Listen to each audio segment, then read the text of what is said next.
இந்த உலகத்துல சில நேரம் நம்ம வாழ்க்கை நம்ம மேல ரொம்ப பாரமா உட்காரும். கஷ்டம், கடன், கவலை, கண்ணீர் எல்லாத்தையும் சுமந்துட்டு மனிதன் நடக்கிறான். அப்படித்தான் ராமனும். சின்ன வயசுலயே அப்பாவை இழந்தவன். அம்மாவின் கண்ணீரும் குடும்ப பாரமும் அவனை சீக்கிரமே பெரியவனா மாற்றுச்சு.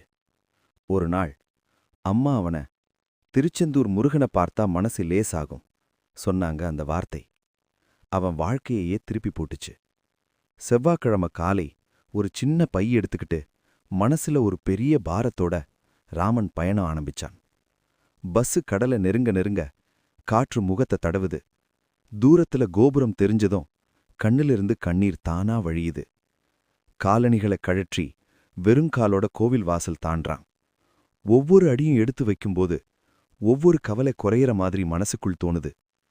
வேலா வேலா உள்ளுக்குள்ள சொல்லிக்கிட்டே முருகனை பார்க்கற அந்த ஒரு நிமிஷம், அந்த பார்வையில அவன் மனசுல அடைச்சு வைத்த எல்லா துக்கமும் கண்ணீரா உடைஞ்சு வெளியே வருது. சாமி, எனக்கு பணம் வேண்டாம், பதவி வேண்டாம், என் அம்மா சிரிக்கணும், அதுவே போதும்.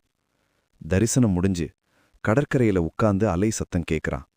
அந்த சத்தத்துல கூட கவலை விடு, நான் இருக்கேன்னு முருகன் சொல்ற மாதிரி தோணுது.